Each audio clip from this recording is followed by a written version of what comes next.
Hi everyone, my name is Harshita and I welcome you on the Mentors YouTube channel. So guys, आज के इस session में हम लोग डिस्कस करने वाले हैं एक बहुत ही important concept which is called anisotropy या diamagnetic anisotropy and इसकी जो शुरुआत है उसके उसका जो रूट है वो लाई करता है लास्ट क्लास में। सो आई होप आप सबने लास्ट क्लास देखी होगी जिसमें हम लोगों ने ये डिस्कस किया था। हम लोगों ने टिपिकल कुछ इंपॉर्टेंट ऐसे ग्रुप्स थे जिनके हाइड्रोजन्स की shift values, chemical shift values के बारे में हमने बात की थी। इन वैल्यूज में अगर आप देखेंगे सो इन वैल्यूज में हम लोगों ने देयर वर सर्टेन प्रोटॉन्स जिनके बारे में हम लोगों ने डिटेल में डिस्कशन नहीं किया था एंड आई सेड कि इनकी जो एक्सप्लेनेशन है वो अनदर कंसेप्ट में like करती है which is diamagnetic anisotropy. Now if you see so here we have four different kinds of protons. ठीक है, तो मैंने यहाँ पर चार अलग टाइप के प्रोटॉन्स हाईलाइट किए हैं। एसिटिलीन का जो प्रोटॉन होता है एसिटिलिनिक प्रोटॉन, विनाइलिक प्रोटॉन यानी वो प्रोटॉन जो सीधा सी डबल बॉन्ड सी से लगा है, एरोमेटिक प्रोटॉन जो एरोमेटिक रिंग का पार्ट है, और एल्डिहाइड का प्रोटॉन। इनकी जो शिफ्ट वैल्यूज थी इसकी एक्सप्लेनेशन या केमिकल शिफ्ट वैल्यूज जो थी इसकी कोई एक्सप्लेनेशन हम लोगों ने लास्ट क्लास में डिस्कस नहीं की थी। We did not discuss any explanation related to these in our last class, right. हम लोगों ने इसके बारे में डिस्कशन नहीं की थी, तो अब हम इसके बारे में डिस्कस करने वाले हैं। If you guys are liking these lectures then make sure that you press the like button. And अगर आप चाहते हो कि कोई ऐसे स्पेसिफिक टॉपिक्स हैं जो आपको टफ लगते हैं and if you want them to be covered in our on our YouTube channel, please let me know those topics in the comments. Okay, अभी के लिए हम आगे चलेंगे। तो देखो, अब हमें पढ़ना है एक concept which is called as, तो ये जो शिफ्ट वैल्यूज हैं इसकी एक्सप्लेनेशन लाई करती है in a concept which is called, इसके अलग अलग नाम है। So it is called diamagnetic anisotropy, it is called diamagnetic anisotropy. Okay, it is another name, इसे एनाइसोट्रॉपिक इफेक्ट भी कहा जाता है। सो बहुत सी ऐसी बुक्स हैं जहां पर आपको ये किस नेम से मिलेगा, anisotropic effect. Give me a second. So in a lot of cases ये किस नेम से आपको मिलेगा, anisotropic effect,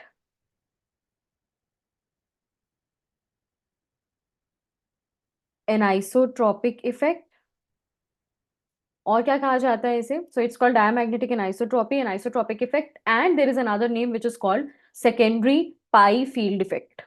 okay, secondary pi field effect. अब ये जो नेम है ना इससे आपको काफी बातें क्लियर हो जाएंगी। सेकेंडरी पाई फील्ड यानी हम किसी मैग्नेटिक फील्ड की बात कर रहे हैं, किसी सेकेंडरी मैग्नेटिक फील्ड की हम लोग यहाँ पे बात कर रहे हैं, राइट। ठीक है, सो सिंपल सी बात बची ये है। तो सबसे पहले देखो मैं आपको बताने वाली हूँ एरोमेटिक प्रोटोन के बारे में। ओके, एरोमेटिक प्रोटोन के बारे में हम यहाँ पे बात कर रहे हैं। आपको पता है एक जो एरोमेटिक रिंग होती है उसमें पाई इलेक्ट्रॉन सर्कुलेट कर रहे होते हैं। अब जो ये पाई इलेक्ट्रॉन सर्कुलेट कर रहे होते हैं ये भी डेफिनेटली एक फील्ड इंड्यूस करेंगे, राइट, बिकॉज सर्कुलेटिंग करंट जो होता है it has an associated magnetic field with it, है ना, राइट। इतना अपने को पता है। तो जो ये पाई इलेक्ट्रॉन्स हैं इस रिंग के अंदर जो ये सर्कुलेट कर रहे हैं, they will also generate a magnetic field. पहले हम सिंपल वर्ड्स में समझते हैं and then I will make you write down the notes में कि आपको कैसे लिखना है, ठीक है। बट सबसे पहले सिंपल वर्ड्स में अगर हम समझना चाहें तो ये जो एरोमेटिक इलेक्ट्रॉन सर्कुलेट कर रहे हैं they are also generating their magnetic field जिसकी डायरेक्शन कुछ ऐसी है। देखो, अगर मैं इसकी डायरेक्शन की बात करूं तो ये इसकी डायरेक्शन कुछ इस टाइप की होगी। तो इफ यू सी, जो ये हाइड्रोजन्स हैं आप यहाँ पे देख सकते हो, ये अगर मैं यहाँ पर so just see this, this induced magnetic field by these pi electrons specially, this is in the same direction as the applied field। आप देख सकते हो जो मेरी अप्लाइड फील्ड की डायरेक्शन है, इंड्यूस्ड फील्ड की डायरेक्शन भी सेम है, राइट। और अगर मैं बात करती हूँ ये पाई, अगर मैं इस रीजन की बात करती हूँ, if I specifically talk about this region, ये जो बीच वाला रीजन है इस रीजन में आप देख सकते हो कि यहाँ पर जो पाई इलेक्ट्रॉन्स की वजह से जो फील्ड है उसकी डायरेक्शन जो है वो ऑपोजिट है बी नॉट के। B naught is in this direction while the field generated by the pi electrons is in this direction।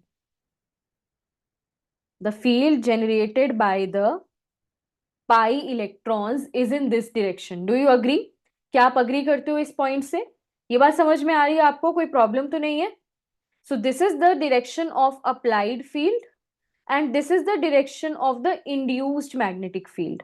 Now you can see कि ये जो induced field है ना, ये कुछ parts में तो reinforce करिए इसकी direction same है, and there are some areas जहां पर ये induced field जो है ये क्या है, it is opposite to the applied magnetic field. Now इसका impact क्या होगा? देखो अगर ये induced field same direction में है, if it is in the same, ध्यान देंगे induced field सेम डायरेक्शन में as that of magnetic field, मुझे फील्ड कम लगानी पड़ेगी, राइट?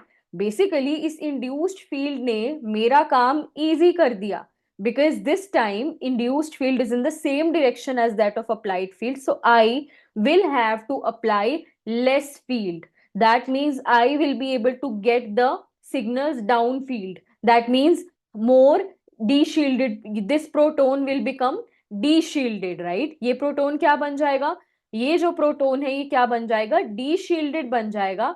उसका रीजन क्या है, उसका रीजन ये है बिकॉज ये जो अप्लाइड फील्ड है और जो इंड्यूस्ड फील्ड है, ये इंड्यूस्ड फील्ड किसकी वजह से है, पाई इलेक्ट्रॉन्स की सर्कुलेशन की वजह से, they are reinforcing each other and hence I will have to apply less field, so these protons will become de-shielded. वहीं अगर देखो यहाँ पर इस रीजन में कोई प्रोटॉन्स है नहीं बिकॉज इधर सिर्फ पाई इलेक्ट्रॉन्स है इसके बीच में, बट इमेजिन करो कि अगर यहाँ कोई प्रोटॉन होता, जैसे वो केसेस हम आगे आगे आगे देखेंगे, बट फिलहाल मतलब बेंजीन रिंग में नहीं, बट अभी आपको बेसिक में आपको एक आइडिया दे रही हूँ कि एनाइसोट्रॉपिक इफेक्ट का मीनिंग क्या है. तो अगर यहाँ पर कोई भी प्रोटॉन इन केस प्रेजेंट होता तो उसको जो हम उसके लिए जो अप्लाइड फील्ड है वो लेस फील होती है ना, and I would have had to apply more field. That means इस एरिया में प्रोटॉन्स शील्डेड हो जाते, राइट? बिकॉज शील्डेड क्यों हो जाते, बिकॉज जो अप्लाइड फील्ड है और जो इंड्यूस्ड फील्ड है वो एक दूसरे को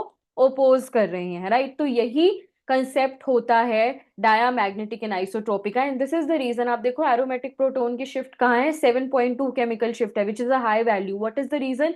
द रीजन इज बिकॉज हम यहाँ पर द शिफ्ट वैल्यू हाई का मतलब होना, केमिकल शिफ्ट हाई का मतलब क्या होता है, ज्यादा डी शील्डेड प्रोटोन है. Why is it deshielded? Because I have to apply less field. Why I have to apply less field? Because the field which is being generated by the circulation of the pi electrons, it is opposing the applied magnetic field. Okay, so अब हम इस point को लिखते हैं जो basically अभी हमने समझा है, राइट? तो ये हम लोगों ने लेट्स क्विकली सी, देखेंगे. So first thing is right down the induced magnetic field, right down the induced magnetic field. ये क्या है, इंड्यूस्ड मैग्नेटिक फील्ड है. किससे इंड्यूस हुई है ये, पाई इलेक्ट्रॉन्स की वजह से इंड्यूस हुई है, सर्कुलेटिंग पाई इलेक्ट्रॉन्स. मैं बार बार पाई पे एम्फेसाइज क्यों कर रही हूँ, क्योंकि ये सेम लॉजिक हम एल्कीन्स एल्काइंस इन सब में भी लगाने वाले हैं जहां पर क्या होते हैं, जो कि पाई इलेक्ट्रॉन्स जहां प्रेजेंट होते हैं. ओके, ठीक है. So write down the induced magnetic field,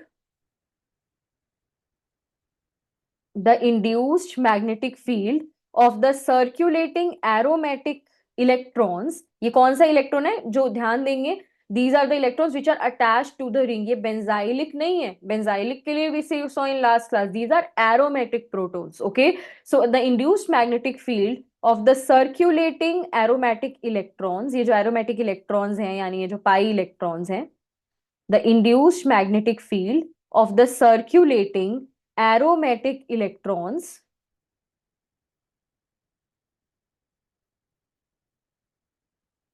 the induced magnetic field of the circulating aromatic electrons, देखो ये oppose कर रही है, oppose the applied magnetic field where it is opposing along the axis of the ring. ये जो ring की axis है, अगर मैं इसके along देखती हूँ, ये ring की axis ये है ना, this is the, let me just quickly show you. So if this is a circulating system है ना, pi electron system, तो this is the axis, right? ये axis हो गई ना, this is the axis of the ring. तो along this axis the induced magnetic field is opposing the applied magnetic field, right? So as circulating aromatic electrons opposes the applied magnetic field, opposes the applied magnetic field, opposes the applied magnetic field along the axis of the ring. इस ring की axis के along it is opposing, right? Opposes the magnetic field along the axis of the ring.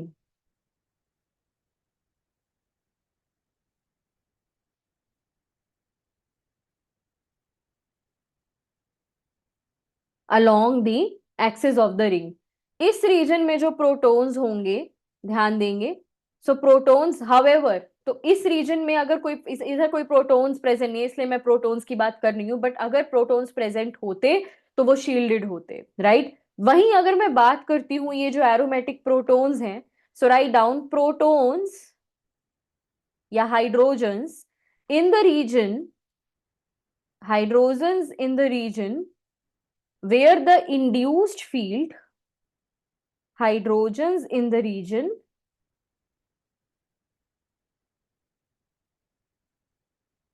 where the induced field reinforces समझ रहे हो कि जहां जिस direction में अप्लाइड फील्ड है उसी डायरेक्शन में मेरी ये जो इंड्यूस्ड फील्ड है, reinforces मतलब एडअप हो रही है, okay. So protons in the region where the induced field reinforces the applied field, in the region where the induced field reinforces the applied field,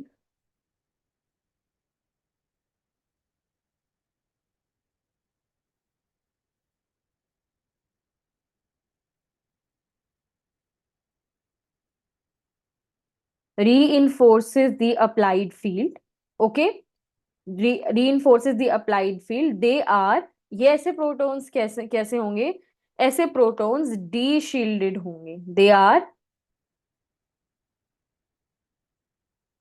they are de shielded and will appear at lower fields, okay, and they will appear at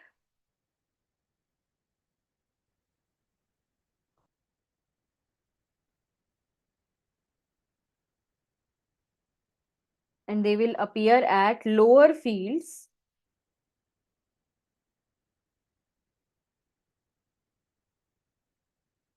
and will appear at lower fields, okay, in the spectrum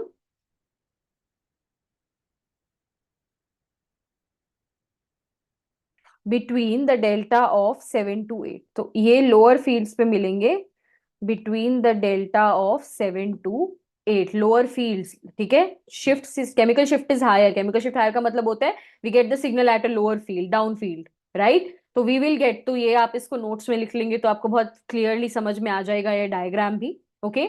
fine, this diagram is also present in the PDF notes which are provided on the Mentors app, तो the Mentors app पे आपको इन notes की PDF भी मिल जाएंगे if you want to have a look at them, okay. ठीक है, so protons in the region where the induced field it reinforces the applied field are de-shielded and they will appear at lower fields in the spectrum between the delta, between the chemical shift values of 7 and 8, okay।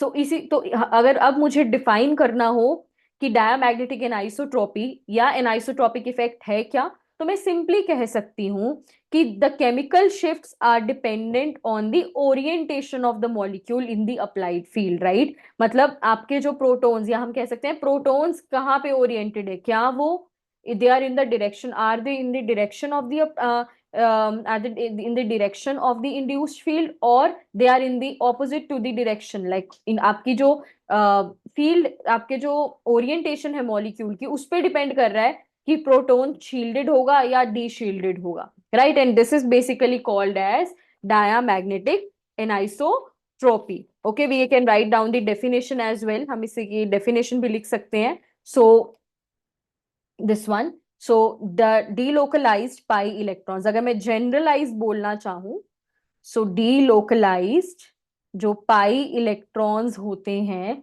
They generate a field, या दे generate a field, या delocalise भी आप रहने दो, नहीं लिखोगे तो सही रहेगा, क्योंकि एल्कीन्स और एल्काइंस में ना ऐसा केस होता है कि वहाँ डीलोकलाइजेशन नहीं होती है बट स्टिल डायमैग्नेटिक एनाइसोट्रोपी होती है। आप ये लिख सकते हो the chemical shifts are dependent, okay, write down the chemical shifts are,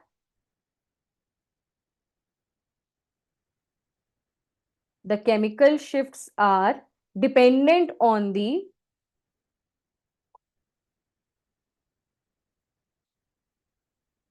orientation They are dependent on the orientation of the molecule.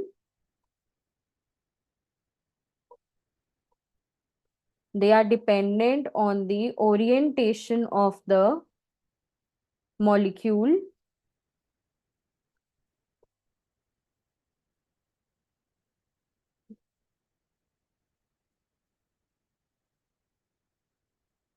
In the applied field. ठीक है, जो केमिकल शिफ्ट्स हैं वो डिपेंड करती हैं किसके ऊपर, कि मॉलिक्यूल की ओरिएंटेशन क्या है। अप्लाइड जो हमने मैग्नेटिक फील्ड अप्लाई की है उसमें मॉलिक्यूल कैसे ओरिएंटेड है उस पे डिपेंड कर रही हैं केमिकल शिफ्ट वैल्यूज, और इसी को बोला जाता है डायामैग्नेटिक एनाइसोट्रोपी या फिर एनाइसोट्रोपिक इफेक्ट या secondary pi field effect, because this is a field which is being generated by the circulation of the pi electrons. Okay, so I hope जो concept है एनाइसोट्रोपी का हमें वो क्लियर है। अब देखो फॉर इसका एग्जाम्पल देखो यहाँ पे, तो देखो अगर मैं इन प्रोटॉन्स की बात करती हूँ, सारे एरोमेटिक प्रोटॉन्स है ना, सी इनकी शिफ्ट 7 to 8 के बीच में लाई करती है। ये ऐसा स्प्लिट क्यों हुआ है मैं आगे जाके आपको बताऊंगी, बट इतना समझ में आ रहा है अभी हम सिर्फ लोकेशन की बात कर रहे हैं कि केमिकल शिफ्ट कितनी आ रही है, बिटवीन 7 to 8 जो होती है वो केमिकल शिफ्ट होती है एरोमेटिक प्रोटॉन्स की in general. Okay, so I hope यहाँ तक क्लियर है अपने को, यहां तक हमें अच्छे से क्लियर है। परफेक्ट। ओके, सो अभी हम देखते हैं for example, so we have just give me a moment, think we have okay, just a second, या so let's have a look at this example. अब आई एम वेरी श्योर कि आपने जब GOC पढ़ी हो, जीओसी जनरल ऑर्गेनिक केमिस्ट्री पढ़ी होगी, तो आपने एनुलिन्स के बारे में पढ़ा होगा, राइट। एनुलिन्स में क्या होता है, आपके कॉन्जुगेटेड सिस्टम्स होते हैं, these are conjugated pi electron system, right. आप यहाँ पे देख सकते हो कि ये सारी हाइड्रोजन्स जो हैं ये अब इसे क्या बोला जाता है, these are the hydrogens on the periphery. Okay, जो ग्रीन में हाइड्रोजन्स हैं, देखो जिनको अभी मैंने सर्कल किया है, सो ये जो ग्रीन वाली हाइड्रोजन्स है ना, इन्हें बोला जाता है पेरिफेरल हाइड्रोजन्स। ओके, ठीक है, these are called as peripheral. Peripheral मतलब जो साइड्स में लाई करती हैं। Okay, I am very sure ये एनुलिन्स इस टाइप के मॉलिक्यूल्स आपने देखे होंगे। दीज आर कॉन्जुगेटेड सिस्टम्स, और एनुलस का मीनिंग होता है रिंग, तो एक बहुत बड़ी रिंग है और कॉन्जुगेटेड है इंटायरली, राइट। ठीक है, सो यहाँ पे हाइड्रोजन्स जो ग्रीन वाले हैं इनको बोला जाता है these are the hydrogens which are along the periphery या फिर पेरिफेरल हाइड्रोजन्स। ओके, ये बोला जाता है, राइट। और अगर मैं इनर हाइड्रोजन्स की बात करती हूँ, तो the ones which are in black, जो ब्लैक में बने हैं, मैं अब यहाँ पे ब्लैक बना नहीं सकती, बट मैं एक बार के लिए यहाँ पे इसको हाईलाइट जरूर कर सकती हूँ। सो दीज, ये जो 6 हाइड्रोजन्स है ना बच्चे, दीज 6 हाइड्रोजन्स, ध्यान देंगे, दीज 6 हाइड्रोजन्स ये जो हैं ये इनर हाइड्रोजन्स हैं। अब देखो यहाँ आपको ना एक्चुअल में मीनिंग समझ में आएगा, just give me a second guys, या सो इनर हाइड्रोजन्स, ठीक है, these 6 hydrogens are inner hydrogens. Okay, is it clear? Okay, यहां तक क्लियर है अपने को, कोई प्रॉब्लम तो नहीं है। तो दीज इनर हाइड्रोजन्स, अब डिफरेंस क्या है देखेंगे, just give me a second guys. So difference क्या है, तो now these hydrogens they experience different shifts. Okay, अगर मैं आपको, एंड यहां से आपको एक्चुअल में पता चल जाएगा कि वो मीनिंग क्या था एनाइसोट्रॉपिक का। सो दीज ग्रीन एच, ये जो पेरिफेरल हाइड्रोजन्स हैं, अगर मैं इनकी डेल्टा की बात करती हूँ, दिस सिंपल एरोमेटिक प्रोटॉन्स तो 7 to 8 में लाई करते हैं। अगर मैं इनकी डेल्टा की बात करूं, so their delta values is around 9.28 ppm, which is very high. And what is the reason? The reason is because they are lying in the region, ये उस रीजन में लाई कर रहे हैं जहां पर जो फील्ड है वो अपोज कर रही है। इज इट क्लियर, समझ में आ रहा है? ये उस रीजन में लाई कर रहे हैं जहां पर जो मैग्नेटिक फील्ड है वो क्या कर रही है, it is opposing, it is sorry reinforcing the applied field. Now अगर मैं ये ब्लैक इनर हाइड्रोजन्स की बात करती हूँ, जस्ट सी कितने हाईली डीशील्डेड हैं ये जो इनर हाइड्रोजन, आपको पता है 0 पे टीएमएस का सिग्नल मिलता है, टेट्रामिथाइल सिलेन, विच इज हाईली शील्डेड। उससे भी ज्यादा, मैंने कहा था आपको जब टीएमएस पढ़ाते हो कि कुछ ही ऐसे एग्जांपल्स आपको मिलेंगे जहां पर आपको उससे ज्यादा शील्डेड प्रोटॉन्स मिल सके। So these protons are more shielded than TMS, this a very important example. ये जो प्रोटॉन्स हैं they are high more shielded, या आप कह सकते हो these are highly shielded, these are highly shielded as compare to TMS. अगर मैं टेट्रामिथाइल सिलेन से कंपेयर करती हूं तो ये जो प्रोटॉन्स हैं ये क्या हैं, they are highly highly shielded. Is it clear? ये समझ में आ रहा है आपको? क्या ये अपने को क्लियर हो रहा है? कोई प्रॉब्लम तो नहीं है किसी को इसमें? So these are highly shielded और more shielded as compare to TMS. In fact इनकी डेल्टा माइनस में होती है। माइनस का मतलब आप समझते हो, क्योंकि एक रिलेटिव स्केल है। माइनस का मीनिंग क्या है? That these are more shielded than TMS. Minus 2.9 ppm, that is they are upfield from TMS. TMS से मोस्टली प्रोटॉन्स, जो ऑर्गेनिक प्रोटॉन्स हैं, वो आपको डाउन फील्ड मिलते हैं। But when I say delta equal to minus 2.9 ppm, it means that TMS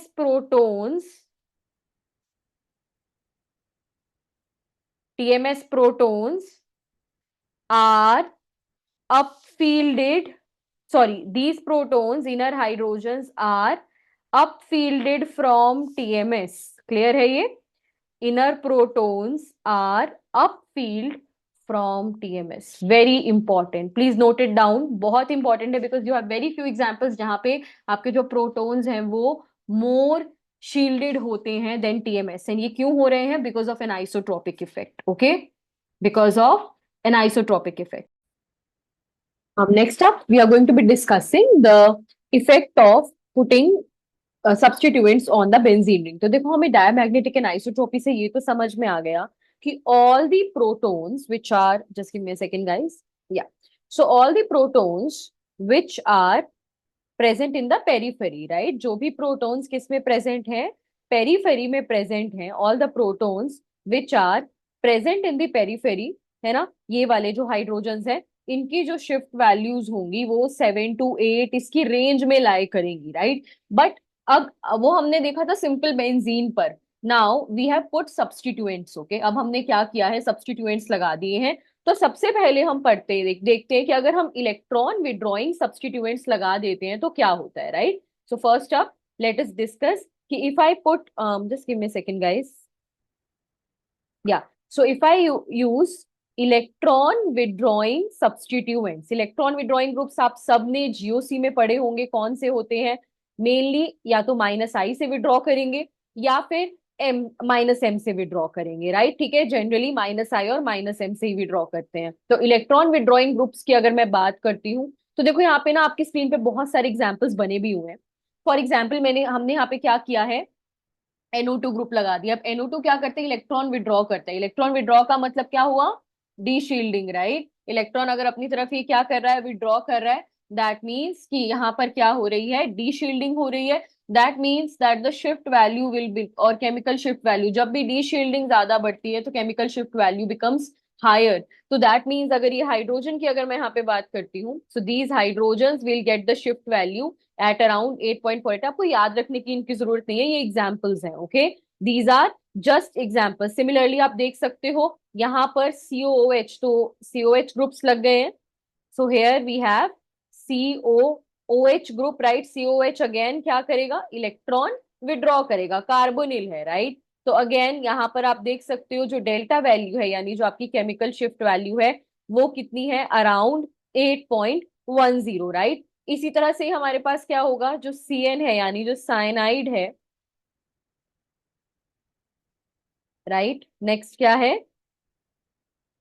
CN यानी जो cyanide है, वो कितनी होगी? अप्रोक्सीमेटली 8.10। तो आप देख सकते हो कि CN, तो ये आपको याद रखने की जरूरत नहीं है, बट आप देख सकते हो कि electron withdrawing groups, they, right, they D shield the protons further. जब भी आप इलेक्ट्रॉन विड्रॉइंग ग्रुप्स लगाओगे तो वो क्या करेंगे? वो प्रोटॉन्स को डी शील्ड कर देंगे and increase the chemical shift. So जो नॉर्मल एरोमेटिक प्रोटॉन्स की केमिकल शिफ्ट थी 7 to 8, उनसे भी ज्यादा केमिकल शिफ्ट हो गई। So they increase the chemical shift, right guys? ठीक है,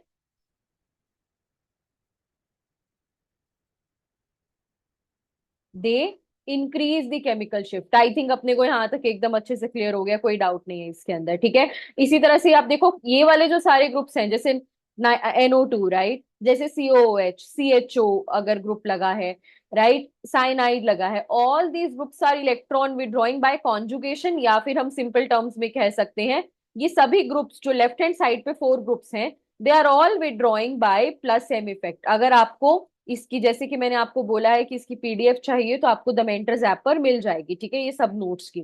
तो माइनस एम इफेक्ट से विड्रॉ कर रहे हैं, बट हमें पता है फॉर एग्जाम्पल अगर एक ग्रुप है CF3, तो ये किससे विड्रॉ करता है, -I से विड्रॉ करता है। GOC में हम इसे पढ़ते हैं, राइट। तो CF3 जो है वो -I से विड्रॉ करता है, क्योंकि -I एक वीकर इफेक्ट है एज कंपेयर टू -M।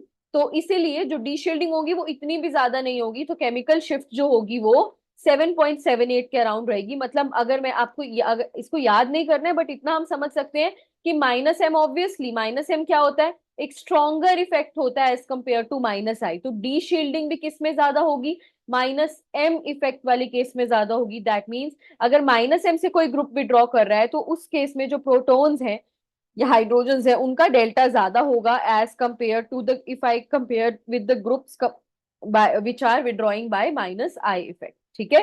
तो अगर कोई भी ग्रुप -M से विड्रॉ कर रहा है, उसके लिए जो डेल्टा वैल्यू है, उसके लिए जो केमिकल शिफ्ट वैल्यू है वो ज्यादा होगी as compared to any group which is withdrawing by -I effect. Is it clear? यहाँ तक क्लियर है? तो this was one part of the substituents. I hope ये आपको क्लियर होगा, इसको नोट डाउन आप कर सकते हो। यहाँ पर कोई भी इलेक्ट्रॉन विड्रॉइंग ग्रुप आ सकता है, जैसे CHO आ सकता है और आपका एस्टर आ सकता है, राइट। जितने भी आपके कार्बोनिल के अलग अलग सब्सटीट्यूएंट्स हैं वो यहाँ पर आपके मिल जाएंगे आपको। ओके, क्लियर है? चलिए इसको नोट डाउन कर लेंगे and then will move on to the next example. Okay, next example is again very interesting, तो इसको नोट डाउन कर लेंगे सभी।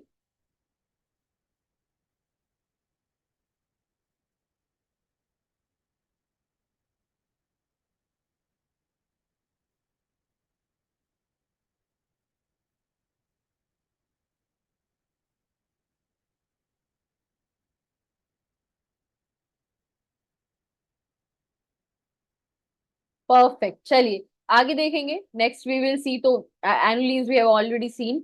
Now another thing is this one. So ये हैं आपके next examples, let's see. So ये बहुत ही इंटरेस्टिंग है, इस पे प्लीज सभी स्टूडेंट्स इंपॉर्टेंट मार्क कर लेंगे, because this is very very very important. Okay, now हमें पता है कि हैलोजेंस जो होते हैं, वैसे भी इंटरेस्टिंग केस होता है हैलोजेंस का, बिकॉज वो क्या करते हैं। तो अगर मैं हैलोजेंस की बात करूं, यानी फ्लोरीन, क्लोरीन, ब्रोमीन, आयोडीन की अगर मैं बात करती हूँ, तो वो क्या करते हैं। तो ये वाला पार्ट देखो, प्रीवियस केस बहुत इजी था समझना, बिकॉज सारे डी शील्डिंग, इलेक्ट्रॉन विड्रॉ कर रहे थे ग्रुप्स और डी शील्डिंग कर रहे थे, ठीक है।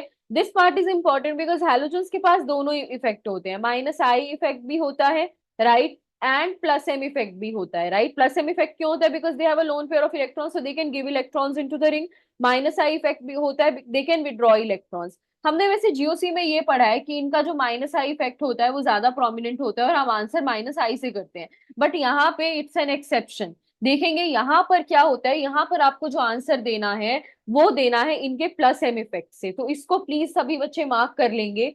तो यहाँ पे आपका जो आंसर है, यहाँ पे आपकी जो एक्सप्लेनेशन है वो किससे होगी, +M इफेक्ट से होगी। +M इफेक्ट यानी हम देखेंगे कि कौन सा ऐसा हैलोजन है जो बेटर डोनेट कर रहा है टू द रिंग। अब जरा देखो यहाँ पे क्या होगा, अब -I इसका होगा, वो उसका इफेक्ट दिख भी कैसे रहा है, देखो ध्यान से देखो, पहले शिफ्ट वैल्यूज को जरा देखो। शिफ्ट वैल्यूज जो है वो इतनी हाई नहीं है एज कंपेयर टू, देखो ये 8 में चली गई थी डी शील्डिंग की वजह से, इसकी शिफ्ट वैल्यूज अभी भी 7 में 0.4, 7.32, 7.24, 7.00 ही है। दैट मीन्स जो शिफ्ट, दैट मीन्स कि शिफ्ट वैल्यूज आर नॉट, मतलब ये इतने ज्यादा डी शील्डेड नहीं है, they are not very deshielded. Why? Because यहाँ दोनों इफेक्ट्स प्ले कर रहे हैं अपना रोल।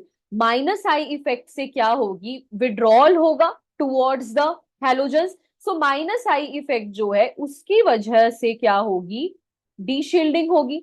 वहीं जो +M इफेक्ट है उसकी वजह से, +M की वजह से इलेक्ट्रॉन्स डोनेट हो रहे हैं रिंग में, इलेक्ट्रॉन्स अगर डोनेट हो रहे हैं तो हाइड्रोजन के अराउंड इलेक्ट्रॉन डेंसिटी बढ़ रही है, मतलब ज्यादा शील्ड करेंगे वो इलेक्ट्रॉन्स, और अगर ज्यादा शील्डिंग बढ़ेगी दैट मीन्स हम कहेंगे कि ये प्लस एम इफेक्ट की वजह से शील्डिंग हो रही है। तो यहाँ दो इफेक्ट्स हैं और दोनों इफेक्ट्स जो हैं वो प्रोटॉन्स की केमिकल शिफ्ट पे अलग अलग इंपैक्ट डाल रहे हैं। जो माइनस आई इफेक्ट है वो क्या कर रहा है, वो डी शील्डिंग कर रहा है, और जो प्लस एम इफेक्ट है वो क्या कर रहा है, वो शील्डिंग में कंट्रीब्यूट कर रहा है। नाउ लेट अस लुक, अब हमारा जो मेन इंपॉर्टेंट पॉइंट है वो ये है कि देखो इस वजह से हो क्या रहा है। वैसे तो डी शील्डिंग की वजह से इसकी शिफ्ट बहुत ज्यादा हो जानी चाहिए थी, 8 में चली जानी चाहिए थी या 7.7 के अराउंड, बट वो हो नहीं पाई। वाई? बिकॉज शील्डिंग भी हो रही है।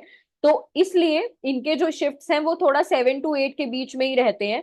Now the next thing is कि इनमें कंपैरिजन कैसे करें। इनका कंपैरिजन होगा on the basis of plus M effect. ध्यान देंगे, ओके यहाँ पर आपको प्लस एम इफेक्ट से आप कंपैरिजन करोगे कैसे। देखो अच्छा, एक एक दो चीजें हैं सारी वन बाय वन क्लियर करती हूँ। सबसे पहले तो हमें पता है प्लस एम इफेक्ट में क्या होनी होती है, कॉन्जुगेशन होनी होती है। फ्लोरीन अपने जो 2p इलेक्ट्रॉन पेयर्स हैं उसको यहाँ पर डोनेट करेगा, राइट। अब हमें पता है कि कार्बन एक सेकेंड पीरियड का एलिमेंट है। ऑब्वियसली जब वो यहाँ पे डोनेट करेगा पाई बॉन्ड बनेगा। पाई बॉन्ड या कॉन्जुगेशन हमेशा सिमिलर साइज के ऑर्बिटल्स में बेटर होती है, राइट। पाई बॉन्ड या कॉन्जुगेशन जो होती है वो सिमिलर साइज ऑर्बिटल्स में क्या होती है, बेटर होती है। तो ऑब्वियसली फ्लोरीन और कार्बन, अगर मैं कॉन्जुगेशन की बात करती हूँ, सो कार्बन और फ्लोरीन के बीच में जब कॉन्जुगेशन होगी ऑब्वियसली वो बेटर होगी एज कंपेयर टू कार्बन और chlorine, as compare to carbon bromine and as compare to carbon iodine, है ना। दिस इज वेरी ऑब्वियस कि जो बेटर कि कार्बन फ्लोरीन में जो कॉन्जुगेशन, वाई? बिकॉज हमें पता है कि कार्बन जो है वो सेकंड पीरियड एलिमेंट है और फ्लोरीन भी सेकंड पीरियड एलिमेंट है। तो इनके जो ऑर्बिटल्स में, इनके जो पी ऑर्बिटल्स का ओवरलैप, यहाँ पे 2p और 2p ओवरलैप करेंगे। जब फ्लोरीन यहाँ पे कॉन्जुगेशन करेगा पाई बॉन्ड बनेगा तो 2p और 2p ऑर्बिटल्स का ओवरलैप होगा। इनऑर्गेनिक में भी हम बहुत बार पढ़ते हैं कि हमेशा पाई बॉन्ड जो होते हैं वो सेम साइज या सिमिलर साइज के ऑर्बिटल्स में बेटर, कॉन्जुगेशन जो होती है वो हमेशा बेटर होती है, पाई बॉन्ड हमेशा सिमिलर साइज ऑर्बिटल्स में बेटर बनते हैं। इस वजह से क्या होगा, इस वजह से जो बेस्ट पाई बॉन्ड बनेगा वो किस में बनेगा, वो बनेगा कार्बन फ्लोरीन में। सो मतलब कार्बन फ्लोरीन के केस में जो कॉन्जुगेशन होगी वो बेस्ट होगी, मानते हो। In this case we get best conjugation. अगर कॉन्जुगेशन बेस्ट हो रही है तो इसका मतलब क्या है कि सबसे ज्यादा डोनेशन हो रही है ना। अगर कॉन्जुगेशन बेस्ट पाई बॉन्ड बन रहे हैं तो मतलब बेस्ट डोनेशन हो रही है, और अगर बेस्ट डोनेशन ऑफ इलेक्ट्रॉन्स हो रही है तो दैट मींस कार्बन फ्लोरीन, जब फ्लोरीन लगाए तो शील्डिंग मैक्सिमम है। अगर शील्डिंग ज्यादा होती है तो डेल्टा कम होता है, डी शील्डिंग ज्यादा होती तो डेल्टा ज्यादा होता है, और शील्डिंग ज्यादा होती तो मतलब हम टीएमएस की तरफ जा रहे हैं। दैट मीन्स की डेल्टा वैल्यू जो होगी वो लीस्ट होगी। इसका मतलब कि सबसे अच्छा पाई बॉन्ड जहां बन रहा है वहां बेस्ट डोनेशन होगा, सबसे ज्यादा शील्डिंग होगी, जो बीई इंड्यूस्ड फील्ड की वैल्यू बहुत हाई हो जाएगी। इस वजह से हमें फील्ड ज्यादा लगानी पड़ेगी, और हमें फील्ड ज्यादा लगानी पड़ेगी मतलब अप फील्ड। दैट मीन्स कि डेल्टा जो है वो क्या होगा, सबसे ज्यादा डेल्टा जो होगा, सॉरी, लीस्ट होगा for carbon fluorine, and maximum किसके लिए होगा, आयोडीन। और आप यहाँ देख भी सकते हो, इन वैल्यूज को याद करने की बिल्कुल जरूरत नहीं है। हाँ, कंपैरिजन आपको पता होना चाहिए, बट वैल्यूज याद हो ना हो उसकी कोई नीड नहीं है। तो आप देख सकते हो कि 7.4, तो सबसे ज्यादा डेल्टा जो है केमिकल शिफ्ट है वो यहाँ इस हाइड्रोजन की होगी। Then it would be, so iodine के केस में it would be maximum because least donation हो रहा है। सबसे ज्यादा डोनेशन फ्लोरीन के केस में हो रहा है तो उसकी डेल्टा इज द लीस्ट, ठीक है। तो आई गेस अब तक आपके माइंड में ये चीजें छप गई होंगी और ये छप जानी चाहिए कि in case electron density around the hydrogens is more, that means shielding. In case electron density around the hydrogen is reducing, de-shielding. De-shielding means downfield from TMS. That means chemical shift higher. Up shielding means towards TMS, और upfield from TMS जैसे हमने annulene के case में देखा था, या फिर towards TMS, that means आपकी शील्डिंग ज्यादा है upfield. Okay, is it clear. तो ये सब चीजें, क्योंकि हम, और मैं बार बार आपको देखो इतनी लॉन्ग एक्सप्लेनेशन दे भी इसलिए रही हूँ तो सो दैट आप जब खुद से अपने आप से जब नोट्स बनाओ या रिविजन करो तो ये एक्सप्लेनेशंस खुद बोल के भी देखनी है। जितना ज्यादा आप इन रीजनिंग, जैसे ये रीजनिंग मैंने आपके सामने लिखी ना, इस तरह की रीजनिंग्स आप जितनी ज्यादा अपने सामने लिखोगे उतना बेनिफिट आपको होगा। Is it clear? यहां तक क्लियर है? चलिए, तो अब नेक्स्ट हमें देखना है इलेक्ट्रॉन डोनेटिंग ग्रुप्स का क्या इंपैक्ट होता है। Okay, so next we have to see what is the impact of electron donating groups. तो देखो, इलेक्ट्रॉन डोनेटिंग ग्रुप्स का यार बहुत ही सिंपल है। यहाँ पे देखो, ये जो ग्रुप है ये कैसे डोनेट कर रहा है? इंडक्टिव से डोनेट करेगा। अगर ये इंडक्टिव से डोनेट करेगा तो ऑब्वियसली डोनेशन बहुत ज्यादा नहीं होगा। डोनेशन से क्या होगी? डोनेशन से हमेशा electron density around the hydrogen बढ़ेगी, शील्डिंग बढ़ेगी, that means the delta value will decrease. तो यहाँ पे जब भी डोनेशन होगा तो क्या होगा? आपकी जो शील्डिंग है इट इज इंक्रीजिंग, और शील्डिंग अगर इंक्रीज हो रही है दैट मीन्स जो डेल्टा है, केमिकल शिफ्ट वैल्यू है, वो क्या हो जाएगी? मैक्सिमम हो जाएगी। आई होप यहां तक हम सबको अच्छे से क्लियर हो गया है, कोई भी प्रॉब्लम नहीं है, right? And this is evident in the delta values also. आप यहाँ पे देख सकते हो कि ये चीज आपको डेल्टा वैल्यूज में दिख भी जाएगी, बिकॉज जहां सबसे ज्यादा डोनेशन है डेल्टा वहां पे कम है। सी, हमारे पास OCH3 है, तो देखो यहाँ ना थोड़ी सी आपकी ना जो GOC की नॉलेज है ना, वो जरूरी है होना। ठीक है, GOC की नॉलेज यहाँ पे जरूरी है। हमें पता है कि अगर मैं OCH3, OH और NH3 को कंपेयर करूं, सबसे ज्यादा डोनेशन किसकी अच्छी होती है? NH2 की होती है, NH2 की, right? Why? Because oxygen donate करे हैं, नाइट्रोजन डोनेट करे, नाइट्रोजन की इलेक्ट्रोनेगेटिविटी क्या होती है? कम होती है एज कंपेयर टू ऑक्सीजन, तो वो बेटर डोनेशन कर पाता है। ये हमने अगेन GOC में सीखा है, जनरल ऑर्गेनिक केमिस्ट्री में सीखा हुआ है, राइट? तो यहाँ पर जब नाइट्रोजन जो है, क्योंकि वो मैक्सिमम डोनेशन कर रहा है, आप देखो उसकी जो डेल्टा वैल्यू है it is actually the least. देखो 6.35। और वहीं OCH3, तो यहाँ पर आप देख सकते हो डेल्टा, अगर मैं इन तीन में कंपेयर करती हूँ, I am just comparing these three, और क्योंकि यहाँ पर किससे हो रहा है? कॉन्जुगेशन से डोनेशन हो रहा है, ऑब्वियसली डोनेशन ज्यादा होगा एज कंपेयर टू इंडक्टिव। तो आपको ये समझ में आ ही रहा होगा। तो थोड़ा सा GOC का यहाँ पे रोल इंपॉर्टेंट है बच्चे, आपको इफेक्ट्स पता होने चाहिए। You should be aware of the effects of different groups. मैं बिल्कुल डिटेल में उनको यहाँ कवर नहीं कर पाऊंगी, वो हमने जनरल ऑर्गेनिक केमिस्ट्री में जो ऐप पर कोर्स है वहां पर किया है उसे कवर। बट आई थिंक आपको इसका आइडिया होगा कि ये इन सबका प्लस एम, इन सबका कौन सा इफेक्ट होता है? प्लस एम इफेक्ट होता है अगेन, राइट? और प्लस एम सबसे ज्यादा जिसका होगा वो मैक्सिमम डोनेशन करेगा, मैक्सिमम शील्डिंग करेगा, राइट? ठीक है, तो एन यहाँ पे देखेंगे। सो दिस इज, अगर मैं यहाँ नाइट्रोजन देखूं ये डोनेट कर रहा है, तो 6.35 जो हमारा डेल्टा होगा, शील्डिंग सबसे ज्यादा है, तो डेल्टा जो होगी वो क्या हो जाएगी? वो लीस्ट हो जाएगी। क्लियर है? शील्डिंग अगर मेरी सबसे ज्यादा है तो जो डेल्टा है it would be the least. Clear है? जो डेल्टा है वो क्या हो जाएगी? लीस्ट हो जाएगी। क्लियर है? जैसे कि यहाँ पर है, वहीं यहाँ पर डेल्टा जो है 6.80 वो मैक्सिमम है। क्लियर? सो आई होप यहाँ तक अपने को क्लियर है, कोई प्रॉब्लम नहीं है किसी को भी। क्लियर है ये अच्छे से? ठीक है, चलिए, तो यहाँ ये हमने अभी पढ़ा है, सब्स्टिट्यूएंट इफेक्ट हमने पढ़ा है। ओके, अब आपके ना माइंड में बच्चे क्वेश्चन आ सकता है कि मैम हम इसे वैसे क्यों नहीं निकाल सकते, जैसे आपने बताया था कि अगर कार्बन की बेस वैल्यू लेनी है, और फिर आपके माइंड में क्वेश्चन आ सकता है कि फिर फ्लोरीन को ऐड कर लो। ध्यान रखेंगे वो sp3 कार्बन के लिए वैलिड था। वहां जरा देखो उन एग्जाम्पल्स को, जितने भी एग्जाम्पल्स मैंने आपके साथ डिस्कस किए थे, जब हम वो वैल्यू, जब वो मेथड हम यूज कर रहे थे, वो sp3 कार्बन पर इंक्रीमेंटल शिफ्ट निकालने के लिए यूज कर रहे थे, राइट? अगर हमारा कार्बन sp3 फॉर एग्जाम्पल, अगर तो हमने, आपको याद होगा हमने जो बेस वैल्यूज डिस्कस की थी किसकी? CH3 methyl protons, right? ये जो बेस वैल्यूज हमने डिस्कस की थी, आपको याद होगा कि ये 0.9, ये क्या थी? +0.4, और ये +0.4। हमने इन पर अगर सब्स्टिट्यूएंट्स लग जाए उसके बारे में डिस्कस की थी। All of these were sp3 carbon, ये सब sp3 कार्बन थे। हाउएवर यहाँ पर जो मेरा कार्बन है वो अटैच्ड है किससे? sp, सॉरी, हाइड्रोजन जो है वो sp2 कार्बन का पार्ट है, इसलिए वो मेथड यहाँ पे एप्लीकेबल नहीं होगा। यहाँ पे सब्स्टिट्यूएंट के ऐड होने से शिफ्ट्स मत ऐड करने लग जाना। बहुत से बच्चे इस गलती को करते हैं, बिकॉज ये मेथड हमने जो पढ़ा था, वी डिड डिस्कस दिस, कि अगर एक sp3 कार्बन है एंड उस पे हम फ्लोरीन, क्लोरीन, ब्रोमीन या फिर कार्बोनिल या एस्टर, इस टाइप के सब्स्टिट्यूएंट्स अगर ऐड कर देते हैं, तो शिफ्ट वैल्यूज या केमिकल शिफ्ट वैल्यूज कैसी रहेंगी वो हमने डिस्कस किया था।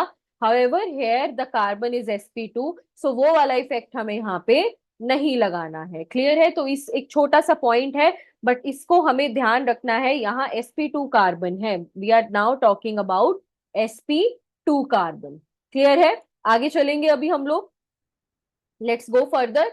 चलिए, तो अब हम एनाइसोट्रॉपी में ही आगे चलते हैं। नेक्स्ट हमें डिस्कस करनी है। तो देखो, हमने अभी राइट नाउ हमने जहां से अपनी बात शुरू की थी, जरा उसको देखते हैं। हमने यहां से अपनी बात शुरू की थी, अब हमने राइट नाउ एरोमेटिक प्रोटॉन्स की सारी चीजें डिस्कस कर ली हैं। Electron withdrawing groups, electron donating groups, electron and ये जो वैल्यूज हैं ये 7 to 8 के बीच में क्यों होती है, डायमैग्नेटिक एनाइसोट्रॉपी को भी हमने मोर और लेस समझ लिया है। अब हम बात करते हैं विनाइलिक प्रोटॉन्स या फिर एल्कीन के प्रोटॉन्स के बारे में। Okay, so now let us discuss about the vinylic protons. तो देखो, ये डायग्राम बहुत अच्छा है और इसको आपको बहुत इस ये ना आपको ऑटोमेटिकली देखो समझ में आ जाएगा कि जैसे हमने लास्ट केस में डिस्कस किया था। तो बी नॉट क्या है, मेरी अप्लाइड मैग्नेटिक फील्ड है। अब जरा यहाँ पर देखो, तो दिस इज अगेन जैसे वहां पे पाई इलेक्ट्रॉन क्लाउड था रिंग की वजह से, यहाँ पे पाई इलेक्ट्रॉन क्लाउड किसकी वजह से है, पाई बॉन्ड की वजह से, है ना। आपको पता है पाई इलेक्ट्रॉन क्लाउड ऐसा ही दिखता है। अगर ये मेरा, ध्यान देंगे, अगर ये मेरा बॉन्ड, ये मेरा प्लेन है जिसमें सिग्मा बॉन्ड बना है, तो पाई बॉन्ड क्या होता है, परपेंडिकुलर होता है, क्योंकि पी पी ऑर्बिटल से बनता है तो परपेंडिकुलर बनता है, राइट। तो ये आप देख सकते हो कि अगर इस तरह से मेरा पूरा मॉलिक्यूल है, इस प्लेन में है, तो pi electron density perpendicular plane में होगी, और इसकी वजह से ये क्या जनरेट करेगी, अगेन एक इंड्यूस्ड फील्ड जनरेट करेगी, राइट। तो पाई electrons of the double bond जो है ये मैग्नेटिक फील्ड जनरेट कर रहे हैं। और आप देखो इसकी डायरेक्शन, अगर मैं हाइड्रोजन जहां पर है उसमें बात करूं, तो इस एरिया में जो आप देख सकते हो इंड्यूस्ड फील्ड जो है, it is reinforcing the external electric field, external magnetic field, क्योंकि इंड्यूस्ड फील्ड जो है it is in the same direction as the external field, तो ये सपोर्ट कर रही है फील्ड को। तो इसका मतलब मुझे फील्ड कम लगानी पड़ेगी, down fielding, deshielded protons, right. तो these protons are going to be again de-shielded. The explanation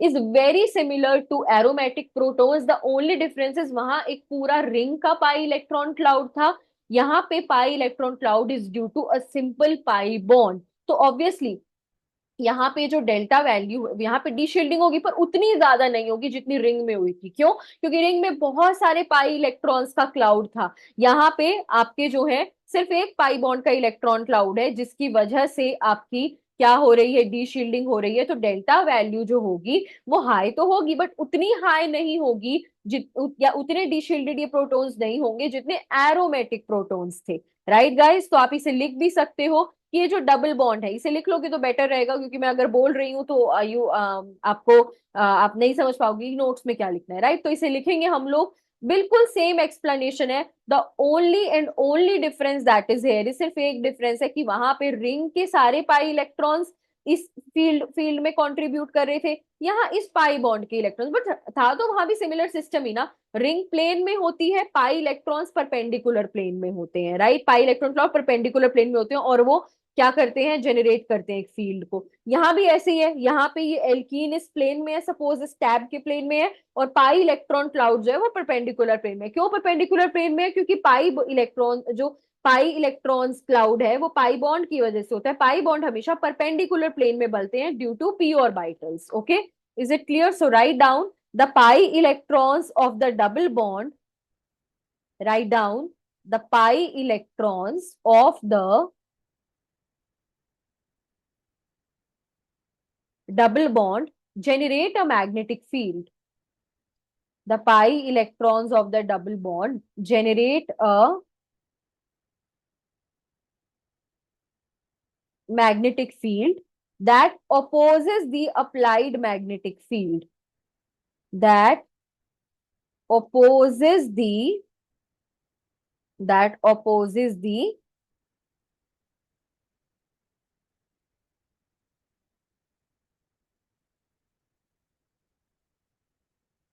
applied magnetic field. आप देख सकते हो यहाँ पे अपोज कहाँ कर रही है, इन द मिडल। यहाँ पे देखो ये ऑपोजिट ऑपोजिट है, सी, इन द मिडल, इस एरिया में। तो ये ऑपोजिट है अप्लाइड मैग्नेटिक फील्ड के, right. That opposes the applied magnetic field, write down, in the middle of the molecule, in the middle of the molecule, that opposes the applied magnetic field in the middle of the molecule but reinforces the applied field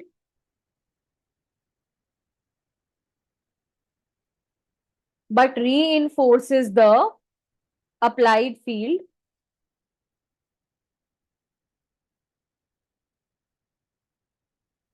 but reinforces the applied field, okay, on the outside. Outside में उसको reinforce कर रही है,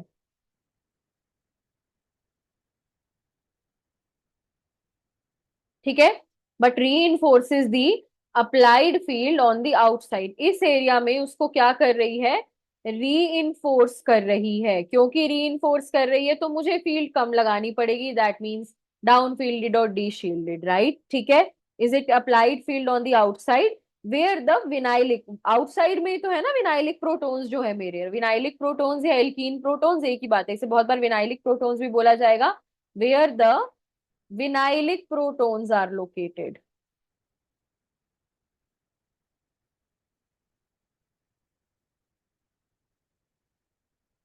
where the vinylic protons are located। इस reinforcement की वजह से क्या होता है, these vinylic protons become d-shielded, is it clear। और d-shielded की वजह से यहाँ हमें डाउन फील्ड मिलते हैं इन the spectrum, right, write down, write down, इसे लिख सकते हो। दिस रीइंफोर्समेंट, जितने अच्छे नोट्स बनाओगे उतना ही अच्छा रहेगा आपके लिए एग्जाम के अंदर, ओके। एग्जाम में जब पास आता है तो अगर अच्छे नोट्स बने हैं तो सारे examples everything is in your notebook, तो नोट्स को रिवाइज करने से ही बहुत सारी चीजें आपकी ऑटोमेटिकली रिवाइज हो जाती हैं। This reinforcement will D shield the vinylic protons, will D shield the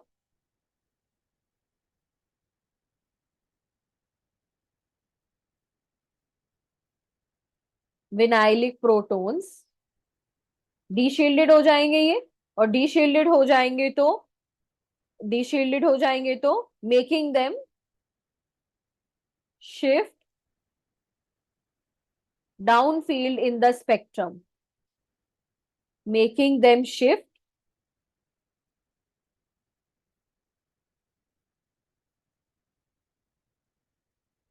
down field in the spectrum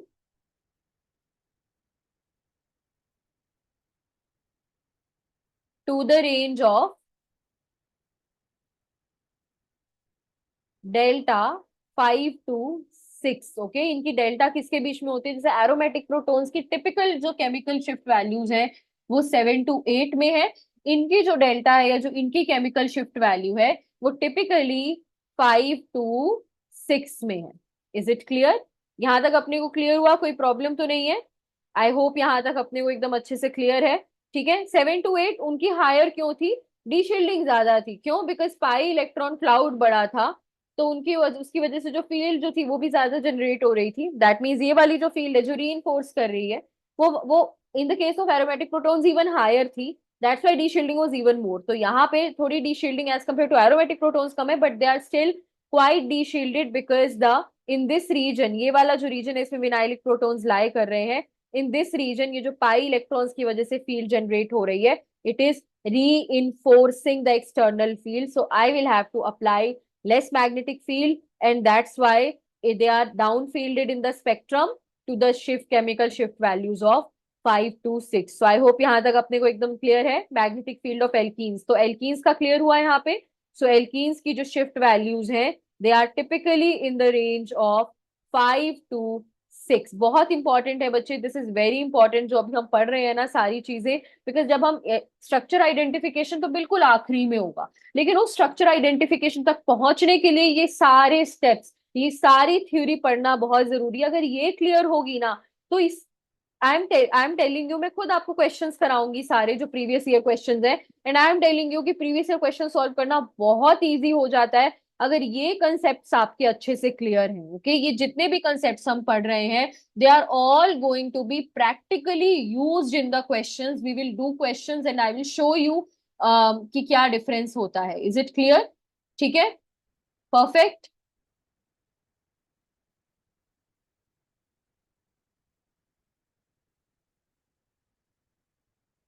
I hope it is clear to everyone.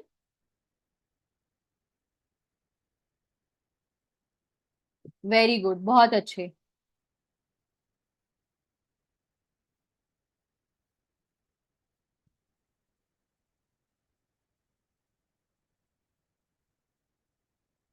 Clear. चलिए आगे चले। तो अब देखते हैं कि अगर हम इन्हीं इन्हीं विनाइलिक प्रोटॉन्स पे अगर हम सब्स्टिट्यूएंट्स लगा दें तो क्या इंपैक्ट आएगा। ठीक है, सब्स्टिट्यूएंट इफेक्ट देखते हैं। कंपेयर किससे किया है, देखो यहाँ पे आपके सामने कुछ एग्जांपल्स बने हुए हैं। तो अब हम सब्स्टिट्यूएंट का इफेक्ट देखने वाले हैं कि अगर इन जैसे हमने सब्स्टिट्यूएंट का इफेक्ट देखा था एरोमेटिक प्रोटॉन्स पे, इट इज सिमिलर। ओके, तो इससे पहले हमने देखा एरोमेटिक प्रोटॉन्स पर सब्स्टिट्यूएंट का इम्पैक्ट। राइट, अब हम देखेंगे कि विनाइलिक प्रोटॉन्स पर अगर हम सब्स्टिट्यूएंट लगा देते हैं, देखो एक्सप्लेनेशन बिल्कुल सिमिलर रहने वाली है। पहला एग्जांपल देखो, पहला एग्जांपल सिंपल बेंजीन के प्रोटॉन्स का है। ये हमें मिलती है 7.27 पे, हमें पता है 7 to 8 में मिलना है। ये सिंपल है। अगर मैं सिंपल विनाइलिक प्रोटॉन्स की बात करूं, जो सिंपल एक डबल बॉन्ड के प्रोटॉन्स हैं, अराउंड सपोज ये 5.68 पर मिल रहे हैं। अब जरा देखो यहाँ पे क्या होगा दिस टाइम। अब ये दो एग्जांपल्स को आप देखेंगे, ये जो विनाइलिक प्रोटॉन्स हैं, आप देख सकते हो कि दिस टाइम हमने एक इलेक्ट्रॉन विड्रॉइंग ग्रुप अटैच कर दिया है। इलेक्ट्रॉन विड्रॉइंग ग्रुप क्या करता है, डीशील्ड करता है। That means chemical shift increase होनी चाहिए। तो जो बेसिक वैल्यू है 5 to 6 से उससे इंक्रीज होनी चाहिए। और आप यहाँ देख भी सकते हो क्या हुआ होगा। देखो कॉन्जुगेशन का इम्पैक्ट हम यहाँ पर देख रहे हैं विनाइलिक प्रोटोन पर। तो होगा क्या, ये एच है, ये एच है, ये। अब यहाँ पर what will happen, electron withdrawal हो रहा है। अगर इलेक्ट्रॉन विड्रॉल हो रहा है तो this is O minus and this is it and this is it, आप यहाँ देख सकते हो। तो जो डेल्टा है, यहाँ पे जो डेल्टा, ये कितना हो गया, 7.0 हो गया। और ये है 6.0। इज इट क्लियर, समझ में आ रहा है। ठीक है, ये आपको याद नहीं करने हैं, बट ये आपको दिख रहा, देखो ये क्या हुआ और यहाँ पर ज्यादा ज्यादा क्यों हुआ है, देखो बिकॉज अगर मैं चार्जेस शो करती हूँ तो यहाँ पे इफेक्टिवली प्लस चार्ज आ रहा है, तो हाईली डीशील्डेड हो जाएगा। ये काफी डीशील्डेड हो गया, 5.68 से इसकी वैल्यू 7.0 चली गई।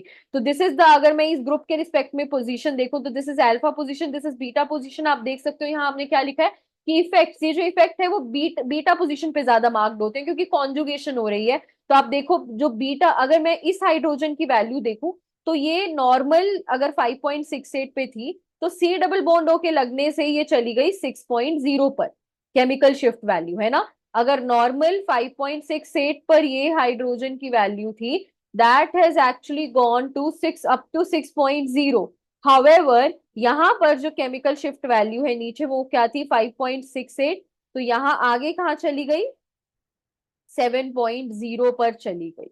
Is it clear, I hope ये अपने को क्लियर हो रहा है, कोई प्रॉब्लम तो नहीं है, समझ में आ रहा है। तो ये केमिकल शिफ्ट वैल्यू कितनी हो गई, 7.0 हो गई। Okay, I hope it is clear to everyone. ठीक है, ये अब देखो दोनों में इंक्रीज किसके लिए ज्यादा हुआ, जो पोजीशन, जो प्रोटॉन बीटा पोजीशन पर प्रेजेंट है। क्यों, बिकॉज कॉन्जुगेशन जब हो रही है तो यहाँ पर इफेक्टिवली एक प्लस चार्ज आ रहा है। देखो इलेक्ट्रॉन विड्रॉल यहाँ से भी हो रहा है, यहाँ से भी हो रहा है, दोनों से, क्योंकि दोनों के पास यहाँ पे बीच में जो इलेक्ट्रॉन्स थे वो कॉन्जुगेशन की वजह से दूसरी तरफ चले गए, राइट, कॉन्जुगेशन की वजह से। बट द पॉइंट इज कि इस पोजीशन पर ज्यादा मार्क्ड है। देखो बिकॉज पॉजिटिव यहाँ पे एक प्लस चार्ज डेवलप हो रहा है, इसकी वजह से जो डी शील्डिंग है for this hydrogen, the deshielding for this hydrogen is higher and hence the chemical shift value for this hydrogen is also higher. इतना क्लियर है अपने को, कोई प्रॉब्लम तो नहीं है। नेक्स्ट हम देखेंगे, अगर हम इस पर्टिकुलर प्रोटोन की बात करते हैं क्यों, तो क्या होगा, इस यहाँ पे बात करेंगे तो देखो इसमें भी कॉन्जुगेशन हो रही है, right, here also conjugation is happening, but यहाँ पे विड्रॉल हो रहा है बिकॉज ये एक माइनस एम ग्रुप था। वहीं यहाँ पर कॉन्जुगेशन हो रही है तो प्लस एम होगा ये, ठीक है। तो अब यहाँ पर जरा देखेंगे, लेट्स सी। तो यहाँ पर इफ आई सी, तो देखो this in this case donation is happening, है ना, डोनेशन हो रही है। कैसा दिखेगा ये इवेंचुअली, ऑक्सीजन पर plus charge, right, and this, and ये वाला हाइड्रोजन के पास में क्या आएगा, so this is hydrogen, this is hydrogen, negative charge, right. यहां पर क्या आया, नेगेटिव चार्ज आया। इस वजह से ये क्या हो गया, नेगेटिव चार्ज की मतलब इलेक्ट्रॉन डेंसिटी इसके अराउंड बढ़ गई, बढ़ गई मतलब बीई ज्यादा, मतलब शील्डिंग ज्यादा, मतलब उतना ज्यादा आपका ये वाला प्रोटोन जो होगा, ये वाले प्रोटोन पे ज्यादा इंपैक्ट आएगा, ये ज्यादा शील्डेड हो जाएगा, डोनेशन की वजह से शील्डिंग बढ़ती है। और आप देखो कि क्या हुआ, इस और जब शील्डिंग बढ़ती है तो केमिकल शिफ्ट वैल्यू कम हो जाती है, क्योंकि हम टीएमएस की पास जा रहे हैं। दैट मीन्स कि 4.65, देखो यहाँ पर इसका जो डेल्टा है वो अराउंड 6.35 है, वहीं इसका जो डेल्टा है वो अराउंड कितना आ रहा है, 4.65। तो आप देख सकते हो कि बीटा पोजीशन पर ज्यादा इम्पैक्ट होगा हमेशा, ऑलवेज। जो आपकी बीटा पोजीशन होगी वो ज्यादा इंपैक्टेड होगी, जो डेल्टा है वो क्या हो रहा है, द डेल्टा हैज डिक्रीज। तो जब भी डोनेशन होगी, सब्स्टिट्यूएंट डोनेट करेगा, एक चीज माइंड में दोबारा से समझेंगे, जब भी सब्स्टिट्यूएंट डोनेट करेगा, क्या करेगा, जब भी सब्स्टिट्यूएंट डोनेट करेगा, okay, shielding will increase, delta will decrease. whenever substituent will withdraw, shielding will uh, uh, de-shielding will increase and delta will also increase. Is it clear?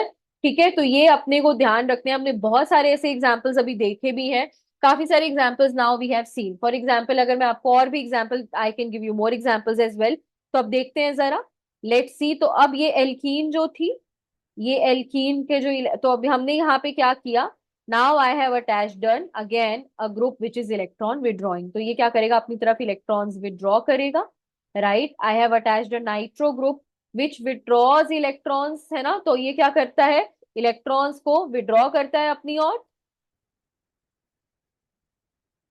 Is it clear, ये समझ में आ रहा है, कोई problem तो नहीं है किसी को।